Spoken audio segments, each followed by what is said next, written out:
يا رب صل على المختار من مضر والأنبياء وجميع رسل ما ذكروا صل يا ربي حمدا يوافي نعمه ويكافئ مزيده حمد الحامدين حمد الشاكرين حمد الناعمين حمدا نستفتح به الخيرات ونرتقي به إلى الكمالات حمدا كثيرا كما أمر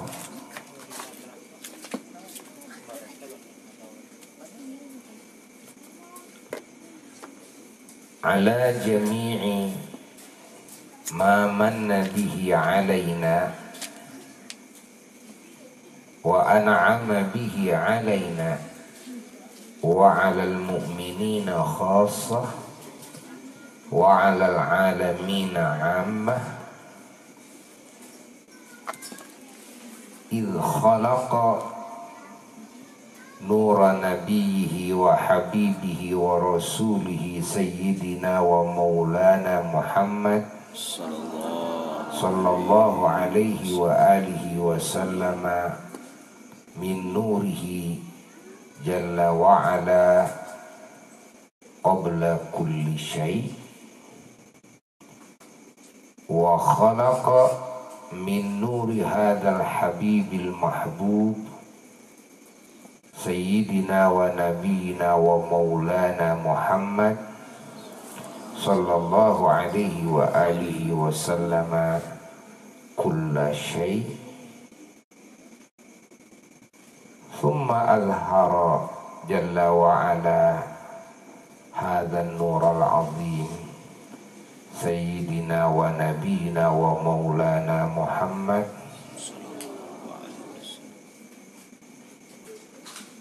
في هذا العالم على صورة الإنسان الكامل في الصورة والمعنى ثم بعثه صلى الله عليه وسلم إلى الثقلين خاصة وإلى العالمين عامة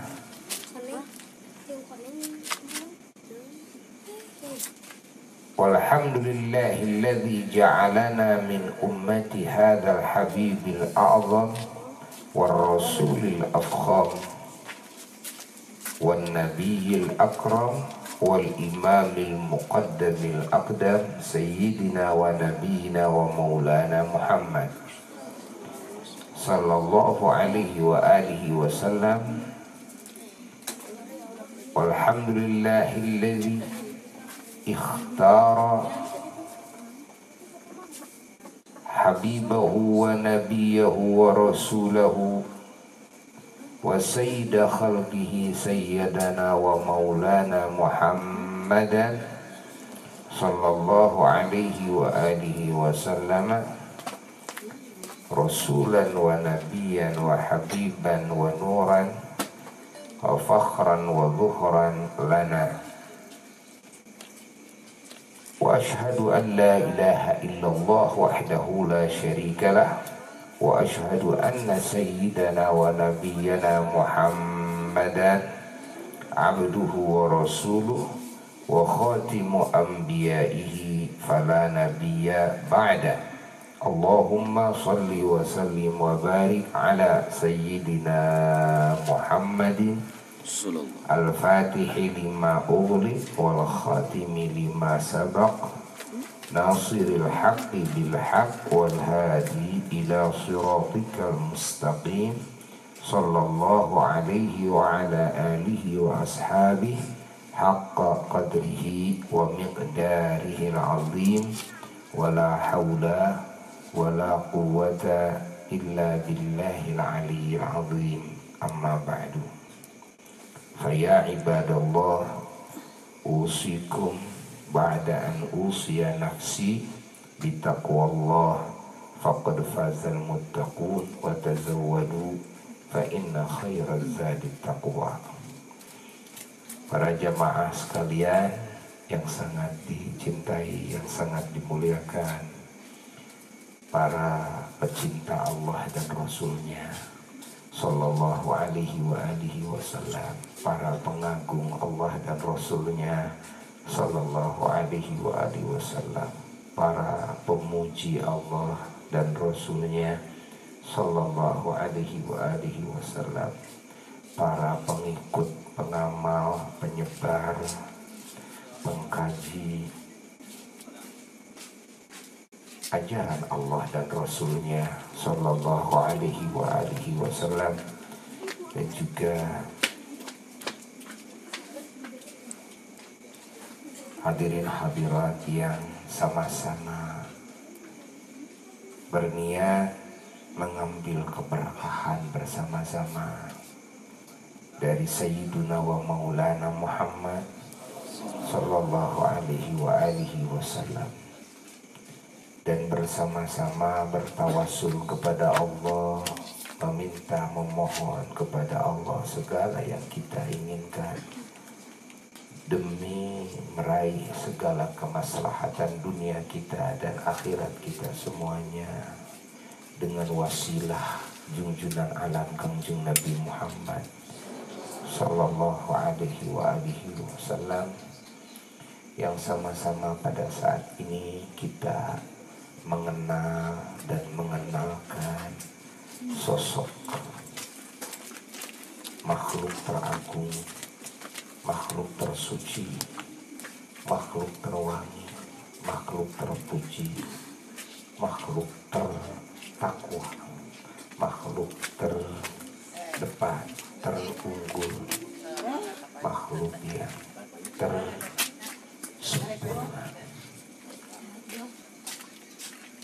Nabi kita semua, yang mana diciptakannya oleh Allah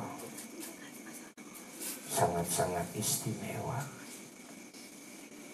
diciptakan oleh Allah berwujud cahaya yang sangat agung,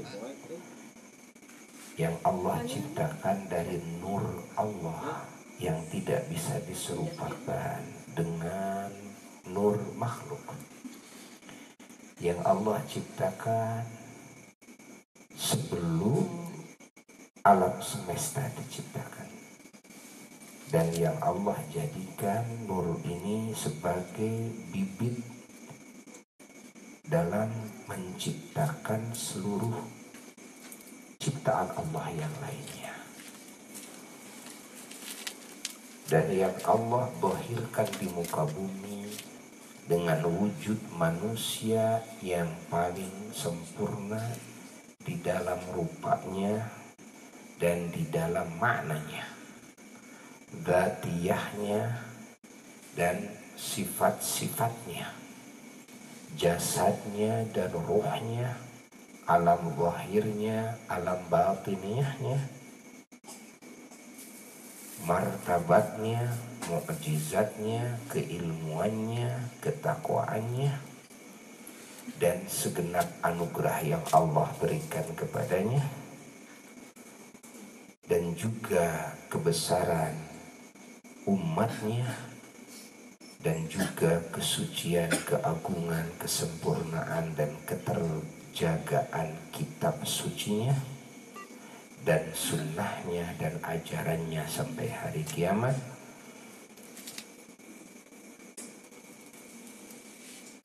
yang Allah dohirkan tanda-tanda keagungannya ketika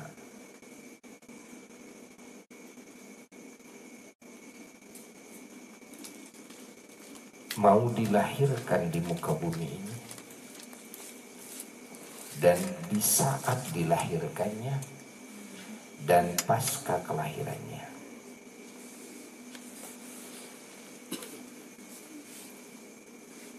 Yang mana kelahiran beliau, kita semua umat Islam meyakini bahwasanya kelahiran beliau kelahiran yang teristimewa, seperti penciptaan beliau penciptaan yang istimewa, seperti kerasulan beliau kerasulan yang istimewa. Memang segalanya beliau istimewa.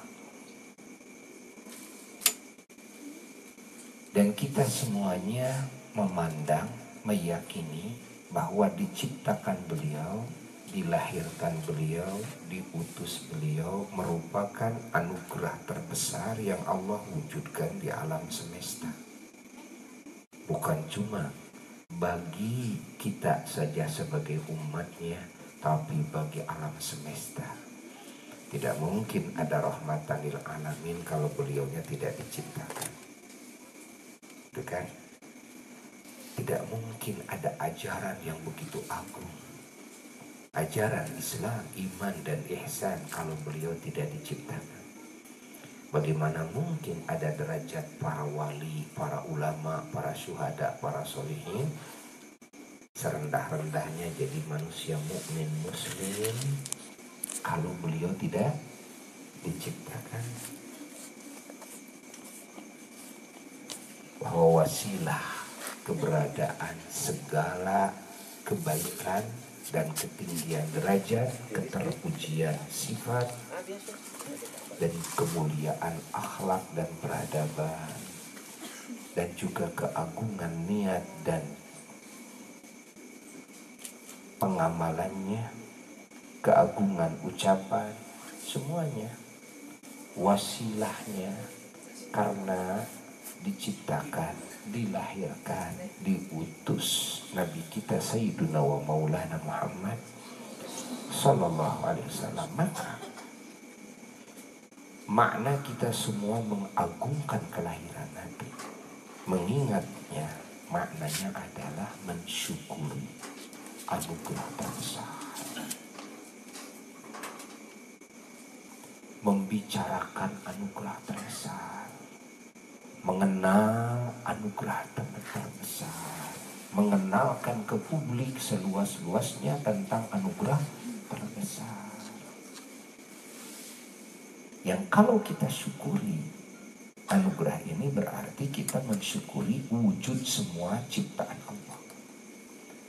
Berarti kita syukuri seluruh rahmat yang Allah sebarkan ke semua ciptaannya. Berarti kita mensyukuri semua kebaikan, keterpujian yang Allah wujudkan di alam semesta ini.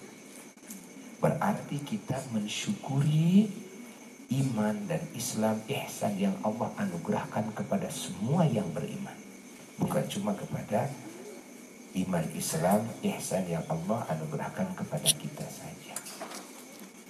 Berarti kita mensyukuri keselamatan, kebahagiaan, kemuliaan dari efek iman, Islam dan ihsan di dunia, di kubur dan di akhirat. Sampai ahli surga di surganya, abadi di sana. Semoga kita menjadi ahlinya. Ini arti mengingat kelahiran Nabi. Karena kelahiran Nabi beda dengan kelahiran orang. Kelahiran Nabi tentu beda dengan kelahiran siapapun. Diciptakan Nabi beda. Nah, lalu kira-kira orang yang berakal yang mana yang akan menyalahkan kepada syukuran atas anugerah? Akan adakah orang yang berakal, muslim, non-muslim, baik Hindu, Buddha, Yahudi, Nasrani, Konghucu, Majusi, siapapun, hatta komunis siapapun, ya? Adakah kira-kira yang akan mengingkari kepada syukuran atas anugerah yang mereka raih? Ada nggak kira-kira? Nggak ada. Pasti sepakat semua manusia yang berakal bahwa mensyukuri anugerah, mensyukuri nikmat yang dia terima, walaupun dia tidak bertuhan, walaupun dia bertuhan kepada yang Tuhannya bukan Tuhan yang sebetulnya, kan? Pasti menurut semua, wah ini benar.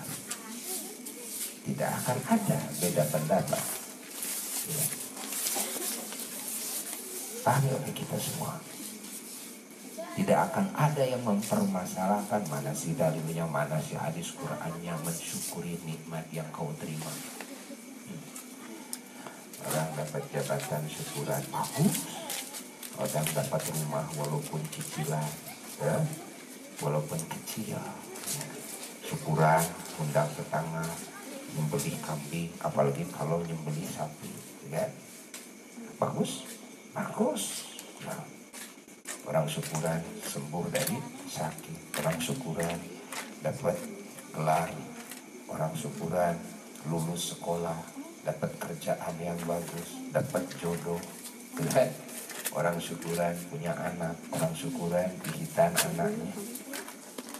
Apa saja ketika mendapatkan anugerah, ya, lalu mensyukuri.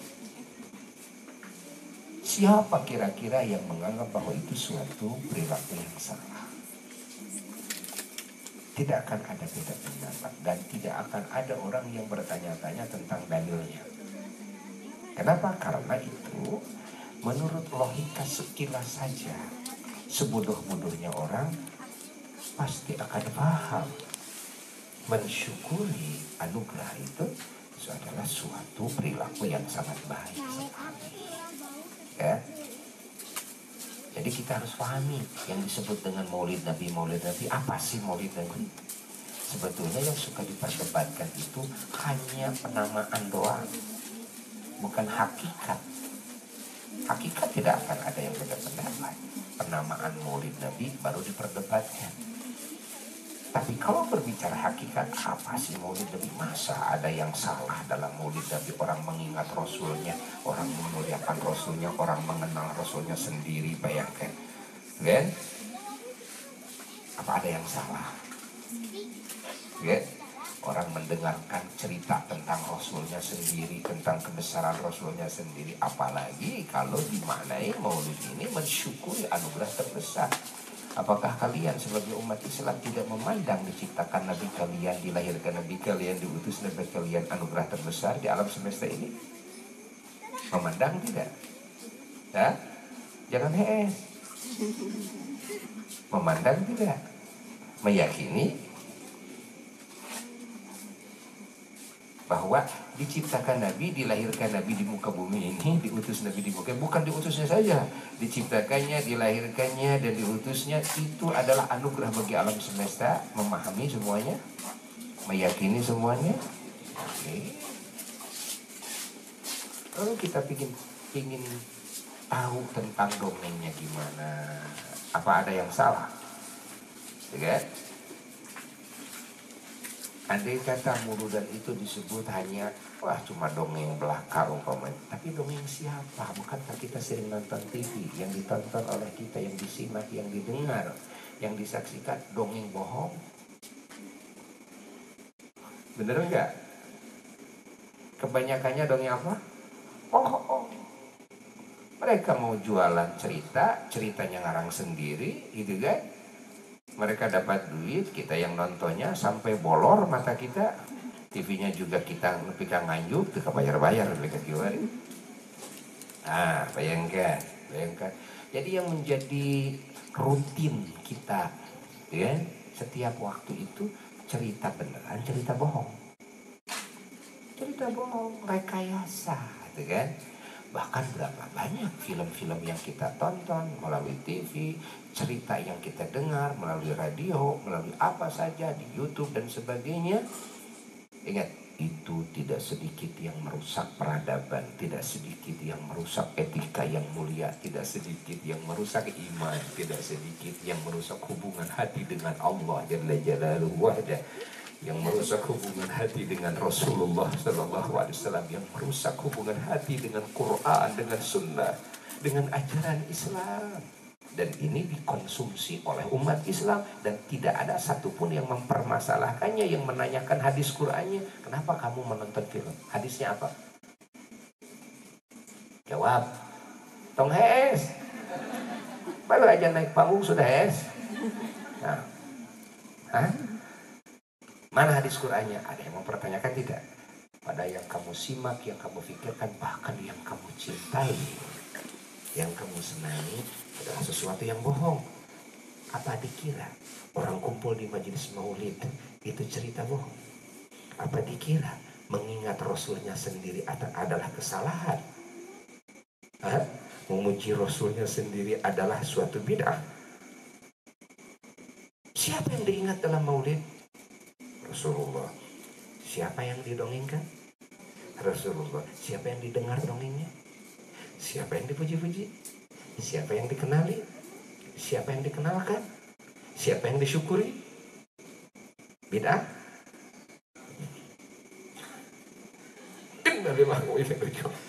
Sadar euy. Sadar euy. Cecehan. Udah dikuyuk heula juga. Tuh, tidak akan mungkin ada yang mempertanyakan. Kan? Jangan sampai salah ketika sebagai muslim mengingat Rasulnya sendiri terus dipertanyakan. Tapi ketika seorang muslim nonton film ini yang jelas melupakan hatinya kepada Allah, merusak hubungan hatinya dengan Tuhannya, itu malah tidak dipermasalahkan. Ini kan sikap yang sangat terbalik gitu kan, sikap yang sangat salah ini. Bahkan kalau kita memahami dengan acara seperti ini, bayangkan ya, jawab dengan jujur. Dengan acara seperti ini kita mengingat Allah dan Rasulnya, ya, kita mengenal Allah dan Rasulnya, kita memuji Allah dan Rasulnya. Hati kita kepada Allah, kepada Rasul semakin dekat apa semakin jauh? Semakin mencintai apakah semakin membenci? Semakin terikat atau semakin lepas ikatan? Semakin terikat. Dan ini efeknya besar. Efeknya semakin cinta, semakin mengagungkan, semakin taat. Dan itu adalah iman dan Islam. Karena sejatinya iman itu kepercayaan yang dibarengi dengan cinta dan rasa pengagungan. Dan ini tidak bisa kepercayaan dibangun dengan kecintaan dan pengagungan kecuali setelah kita mengenal kepada hal-hal di mana hati ini mencintai kepada hal itu, di mana hati ini mengagungkan kepada hal itu. Ini harus dibuka keagungan Nabi, harus dibuka ini kebaikan Nabi kepada kita, harus dibuka keistimewaannya. Nah, majelis inilah yang mengungkapnya. Sebetulnya majelis ini adalah majelis ilmu, mengenal tentang sosok Nabi yang agung. Loh, majelis ilmu, ya majelis ilmu. Adakah yang beda pendapat di antara umat Islam tentang mengadakan majelis ilmu? Nggak ada yang beda pendapat, nggak ada. Nggak mungkin. Ini majelis ilmu itu salah, sesat, beda. Nggak mungkin. Oh, jadi yang menjadi sekarang polemik perbedaan pendapat di mana sesungguhnya fisuro hanya dalam rupanya doang, dalam penamaan doang. Karena dinamakan acara Maulid Nabi, dicari ayatnya, tidak ketemu gitu. Ya, itu mah persis seperti orang yang biasa makan nasi lalu dikasih kejo. Tidak mau dia dikasih kejo. Saya mah pingin nasi. Ahli mempermasalahkan antara kejo dan nasi. Jadi perbedaan pendapat dalam hakikat apakah dalam rupanya doang? Rupanya doang. Hakikatnya tidak beda. Tuh, nasi teh kejo kene, kejo teh nasi kene. Maka orang-orang yang paham dalam hal ini tidak akan mempermasalahkan nama. Ya kan? Orang tua kita dulu menamakan sholat itu ada yang dengan nama netepan, sembahyang, sameang, aloh, wudu, wulu, abdas, gitu kan? Duhur, lohor, gitu kan? Fardu, perlu, gitu kan? Silakan selama hakikatnya sama. Nah, perbedaan di dalam penamaan jangan diributkan, jangan dipermasalahkan. Lihat efek daripada kumpulan seperti ini, ada silaturahmi, indah rasanya. Andai kata manfaatnya satu kumpul saja. Dengan kumpulan seperti ini manfaatnya hanya satu, apa? Kita bisa saling ta'aruf, saling mengenal satu sama lain, dengan silaturahmi, membangun ukhuwah persaudaraan sesama muslim. Ingat, lebih mempererat sehingga terbuka link akses pintu kebaikan satu sama lain. Karena yang kumpul di majelis seperti ini pengusaha banyak, jajaran pemerintahannya ada, ya, jajaran kepolisian ada, Bapak Kapolsek Sekira ada, jajaran dari keluarga besar TNI-nya ada, kan? Ormas-ormasnya, parpolnya, Masya Allah, para tokohnya ada, keluarga besar masjid, remaja masjid, pemuda Karang Taruna ada semuanya, pengusaha-pengusaha ada, sehingga link ini terbuka. Kita bisa ngambil manfaat banyak ketika kita ta'aruf melalui majelis seperti ini. Bapak, apa kerja Bapak? Saya pengusaha sarung, kan? Terbuka link. Anda mau beli sarung atau Anda mau bisnis sarung, kan? Sampai jodoh sekalipun terbuka linknya, ya. Oh, nih udah punya suami belum? Oh, kalau begitu AA mau lamar, itu kan terbuka link jodoh, link rizki, ya kan? Terbuka, bayangkan. Dan dengan kumpulan seperti ini, rasa cinta, kasih sayang kita akan tumbuh.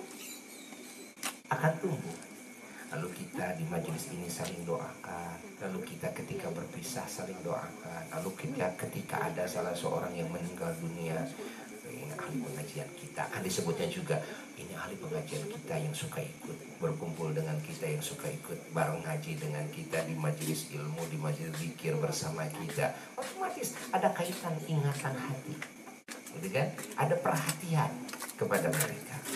Ahli pengajian kita lagi sakit sekarang, mari kita tengok, minimal kita doakan, masuk ke hati ketika diikat dengan majelis seperti ini. Bayangkan.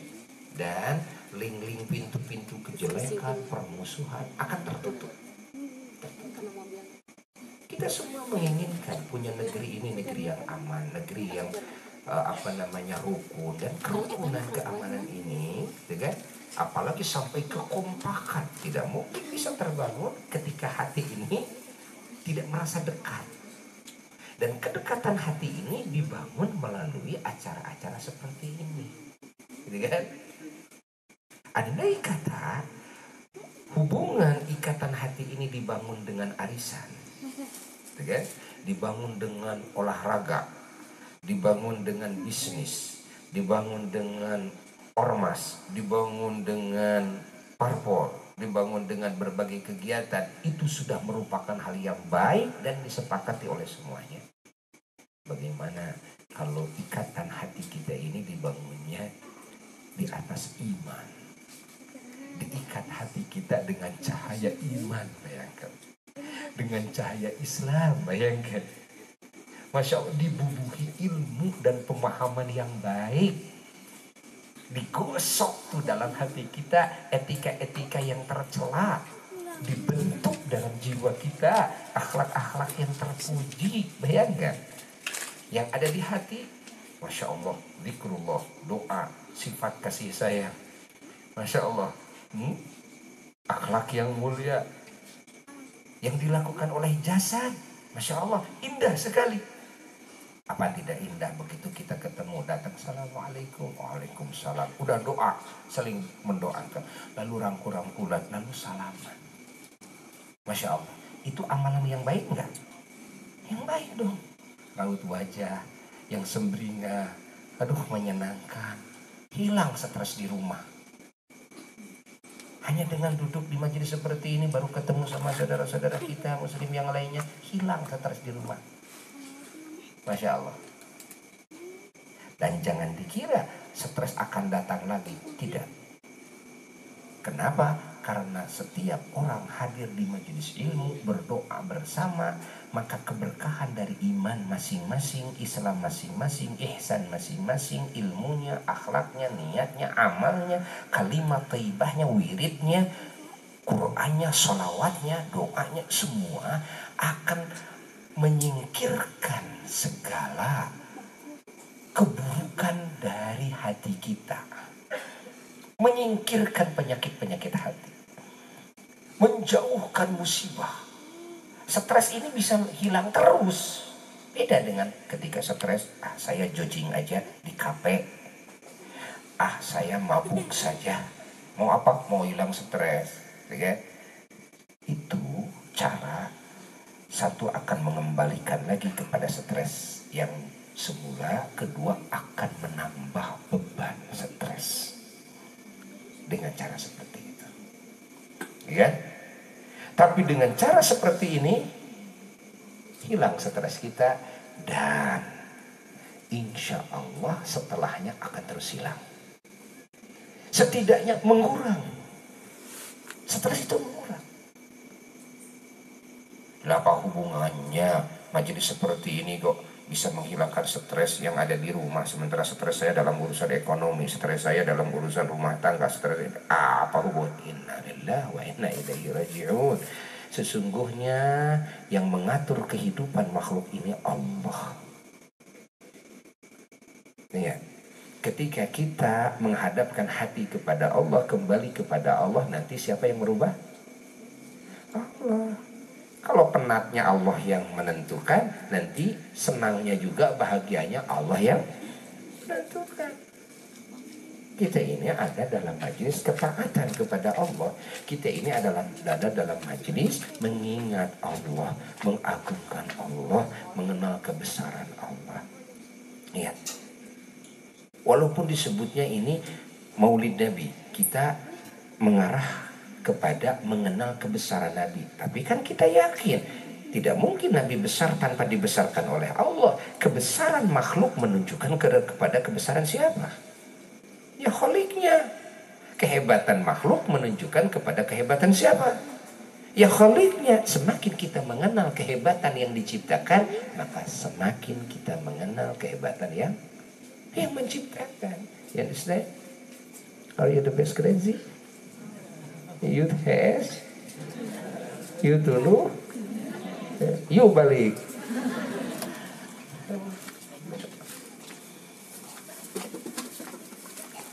Alhamdulillah.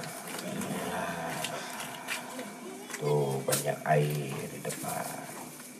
Yang ini didoain, Masya Allah.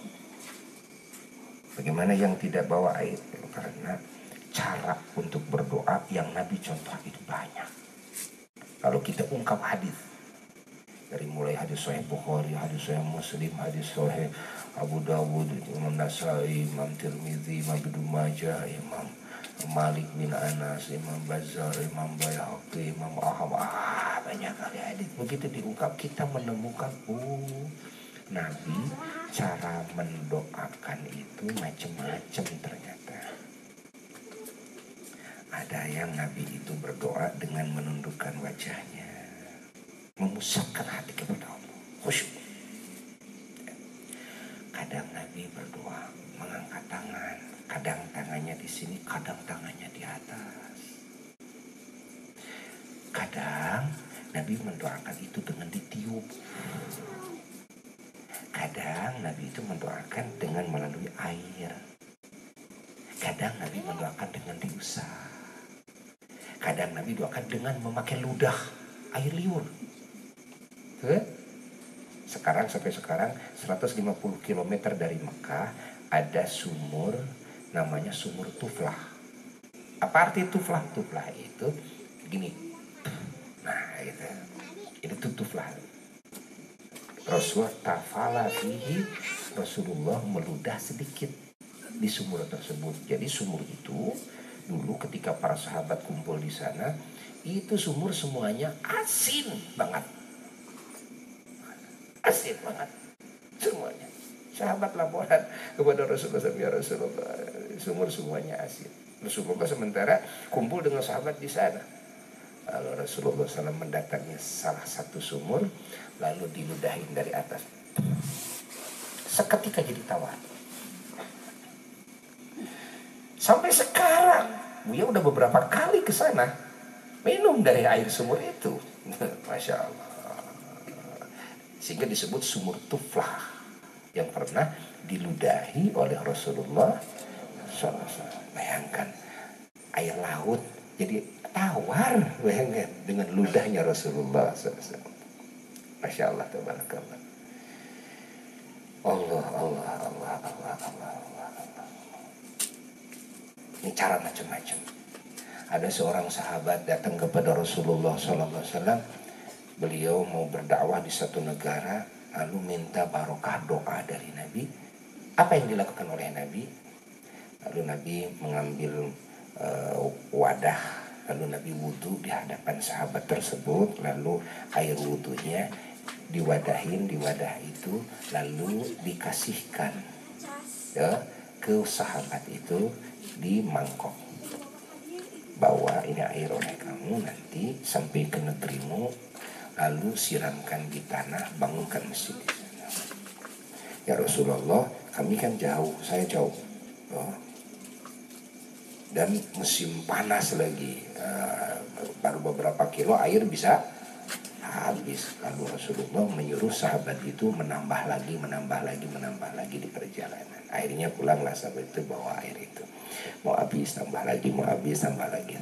Sampailah ke negerinya, siramkan di satu bidang tanah, lalu bangunkan masjid. Barokah air wudhu Nabi, satu negara jadi muslim semua. Bayangkan, itu keberkahan Rasulullah Sallallahu Alaihi Wasallam. Nah, macam-macam caranya. Maka para ulama, para wali Allah, Masya Allah, dengan kaya cara kalau mendoakan siapapun umat yang butuh doa dengan warna-warni cara. Warna-warni cara. Dan dikabul oleh Allah Jalla Jalaluhu. Mudah-mudahan yang bawa air, yang tidak bawa air, semuanya mendapatkan keberkahannya dan dikabul segala hajat-hajatnya.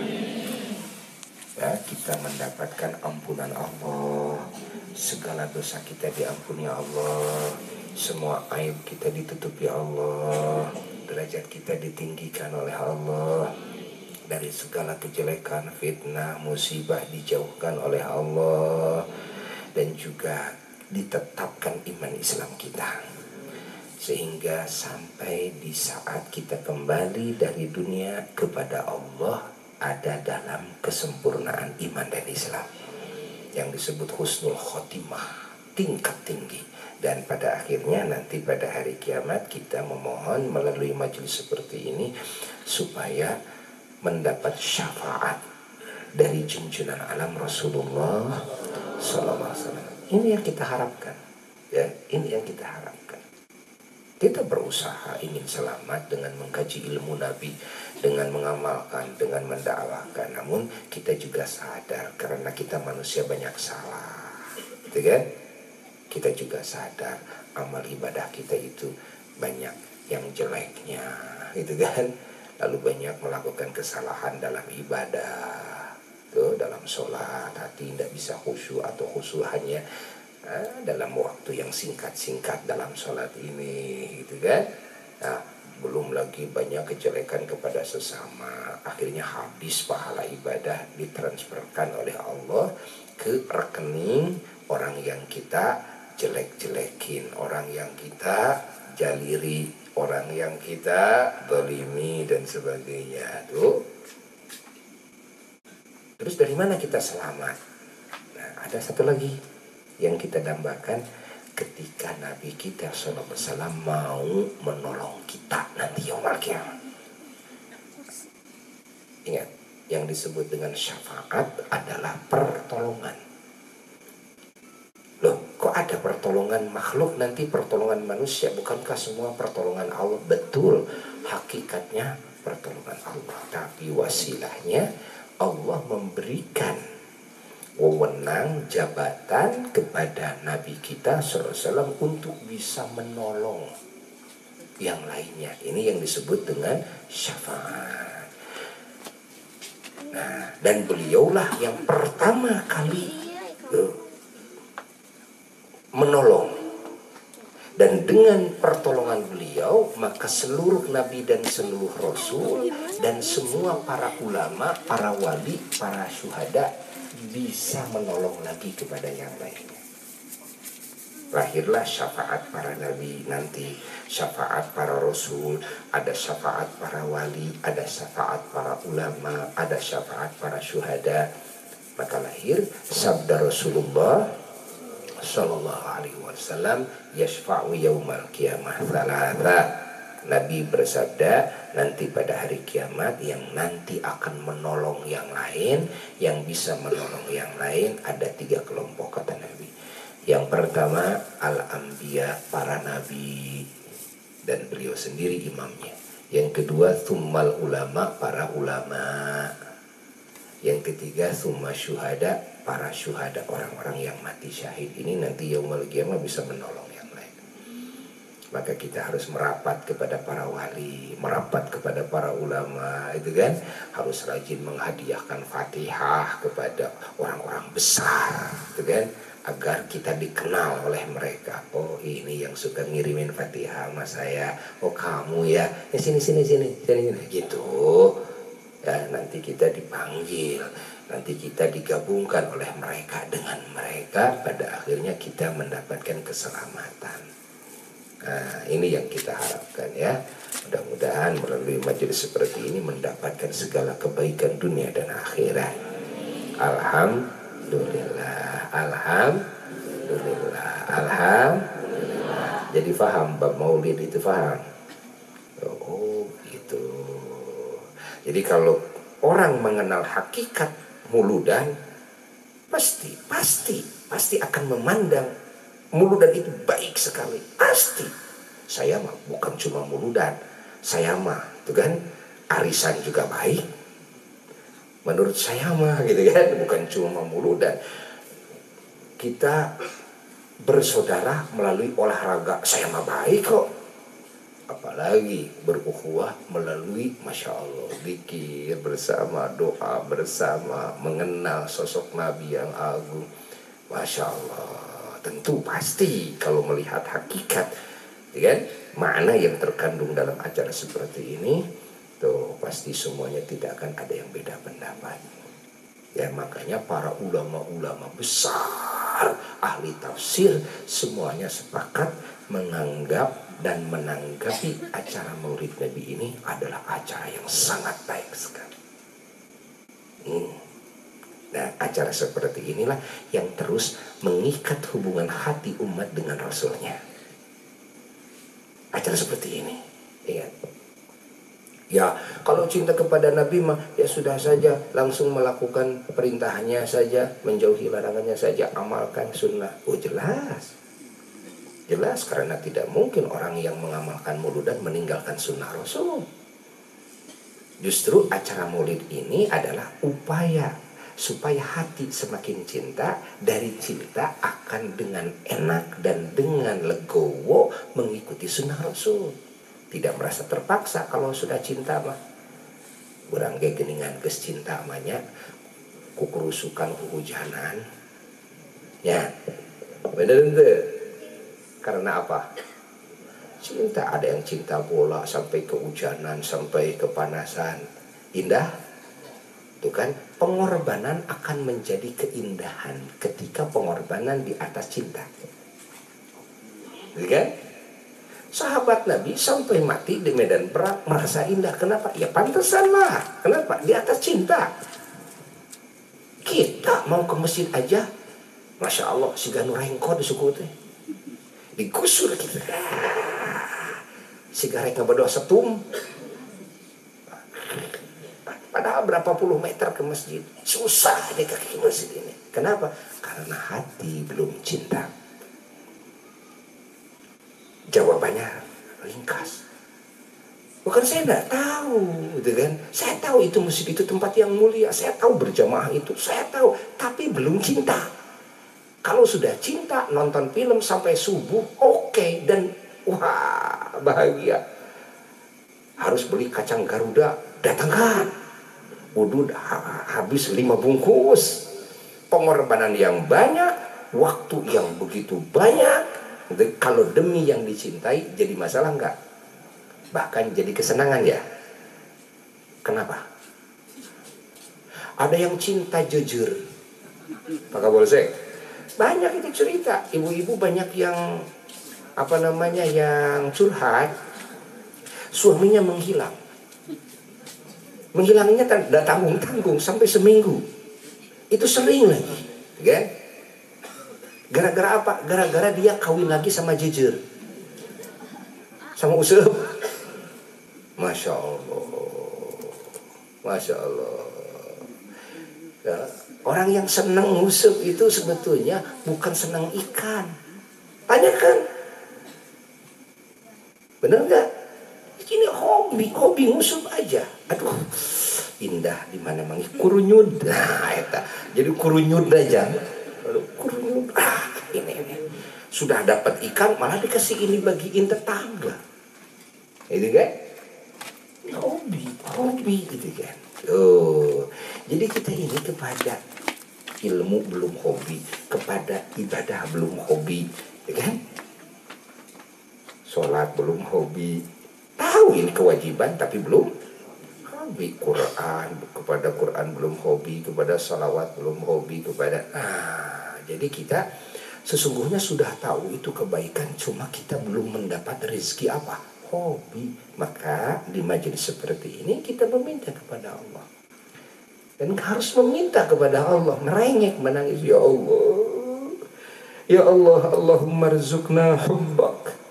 Ya Allah, berikan kami rizki untuk bisa mencintaimu ya Allah. Wa hubba man ahabbak, dan untuk bisa mencintai semua orang yang cinta kepadamu ya Allah. Wa hubba ma yuqarribuna ila hubbik. Ya Allah, berikan kami rezeki untuk bisa mencintai segala hal yang bisa mendekatkan kami untuk bisa mencintai kepadamu. Waj'al hubbaka ahabba ilaina minal ma'il barid, dan jadikanlah cinta hati kami kepada Engkau ya Allah lebih kami nikmati ketimbang air yang dingin, yang segar. Masya Allah. Ini doanya Rasulullah. Para ulama, para wali mengamalkan doa ini. Ihya Ulumuddin, Imam Ghazali meriwayatkan dan mengijazahkan doa ini. Ini harus dibacakan, harus sering kita minta kepada Allah. Minta apa? Minta supaya mendapat rezeki, cinta, hobi. Tahu sudah, yakin sudah. Masa kita umat Islam tidak yakin? Ya, emang yakin sudah.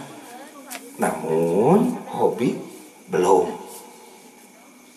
Masya Allah. Andai kata hobi kepada Quran seperti hobi kepada chattingan, ya, chattingan kan? Nah, jauh dari HP. Mas ngoprek HP, mas ngoprek HP. Tersidik nama, ke sholat gini ngali HP. Menang, juga. Masya Allah. Satu sajalah, andai kata kita hobi kepada Quran, hobi kepada ilmu agama, hobi kepada sholat, hobi kepada ibadah.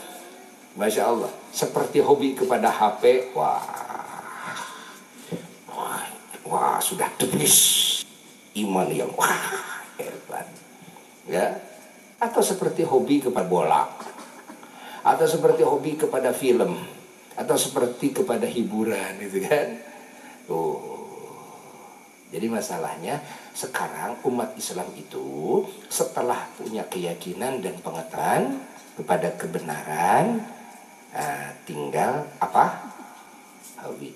Dengan apa kita bisa hobi? Dengan terus kita mengingat kebesaran, dengan terus kita mengingat kesempurnaan, dengan pujian, dengan terus kita mengingat kebaikan. Jadi kalau ingin hobi kepada Allah, coba ya, telaah kebaikan Allah kepada kita, telaah kebesaran Allah, telaah kesempurnaan Allah, ya.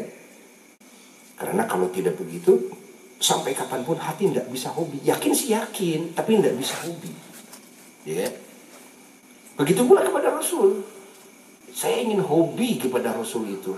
Tamat kebesaran Rasul. Bagaimana baiknya Rasul, pengorbanan Rasul, siang dan malam, tangisan Rasul, siang dan malam. Demi keselamatan kita umatnya, demi kebahagiaan kita umatnya, demi kemuliaan kita umatnya. Kadang-kadang kalau kita nangis lagi sholawat, lagi merhabaan, mengingat kebesaran Nabi, mengingat kesalahan kita kepada Nabi, mengingat kebaikan Nabi kepada kita yang tidak mungkin kita bisa membalasnya. Kita menangis sewaktu-waktu, kadang-kadang dipermasalahkan. Kenapa kamu dalam salawat nangis? Kamu berlebihan. Loh, Nabi sendiri nangisnya siang malam kepada kita itu.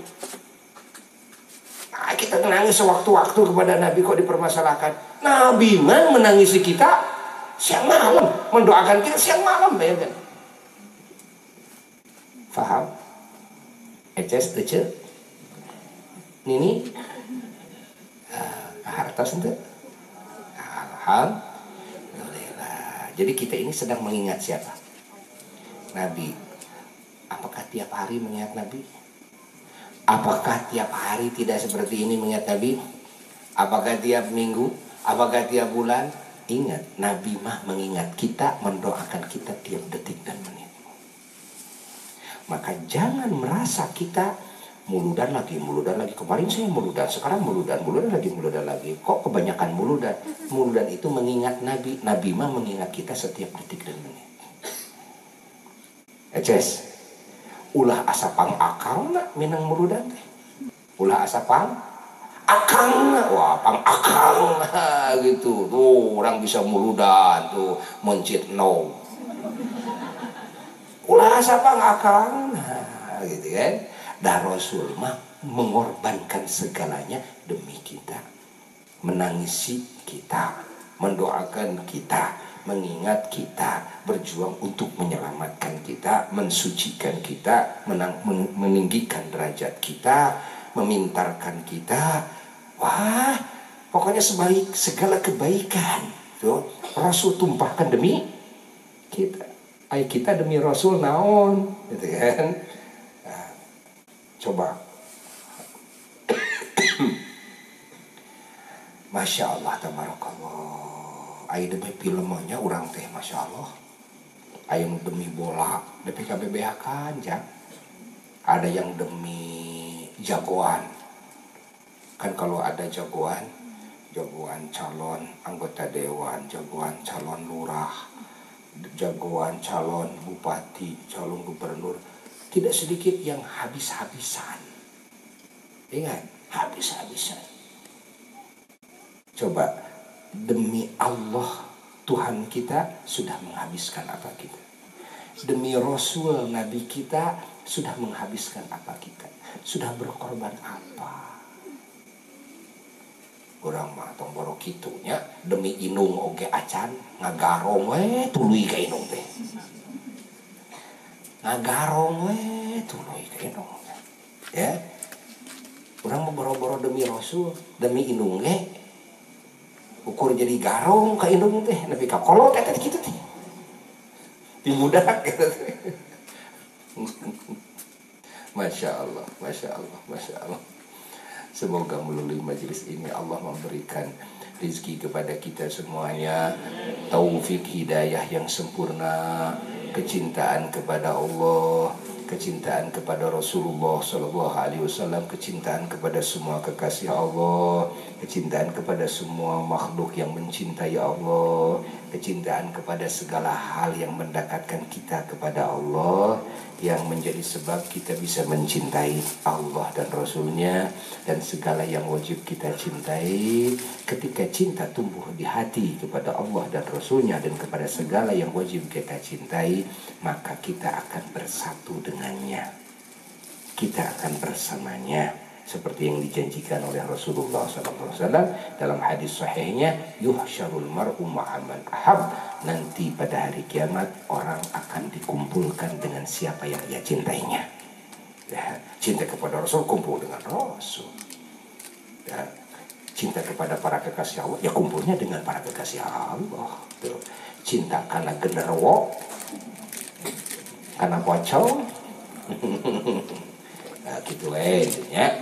Alhamdulillah, jadi kita ini berupaya kumpul seperti ini dalam rangka membangun cinta kepada Nabi agar bisa bersama Nabi nanti, terus mendapat syafaatnya nanti. Kita akhiri dengan doa bersama. Allahumma inna qad hadarna qira'ata maulidi nabikal karim fa'afid alaina bi barakatihi libasal izzi wa takrim wa askina bi jiwari fi darin na'im wa na'imna fil jannah bin na'imil muqim. Allahumma inna nas'aluka bi jayyatan nabil mustafa wa alihi hadis siddiq wal wafa kun lana mu'inan wa musrifa wa bawwina minal jannati ghurafa warzuqna bi jahihi sallallahu alaihi wasallam indaka ya Allah qabulan wa izzan wa syarafa. Allahumma inna natawassalu إليك بنبيك المختار وآله الأطهار وأصحابه الأخيار كفر عنا الذنوب والأوزار يا الله يا الله يا الله واحرسنا من جميع المخاوف والأخطار واجمع بيننا وبينهم في دار القرار وتقبل منا ما قدمنا من يسير أعمالنا في العلان والإسرار وارحمنا برحمتك واغفر لنا إنك أنت العفو الغفار يا غفار. سبحان ربك رب العزة عما يصفون وسلام على المرسلين والحمد لله رب العالمين. وإلى حضرة النبي المصطفى رسول الله صلى الله عليه وآله وسلم شيء لله له الفاتحة.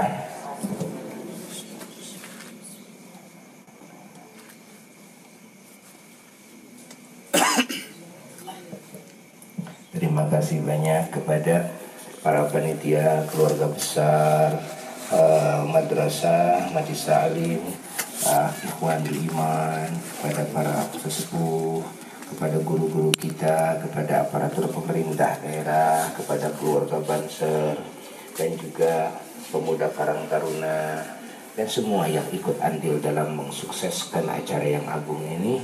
Semoga Allah membalasnya dengan sebaik-baiknya balasan di dunia dan di akhirat. Wassalamualaikum warahmatullahi wabarakatuh.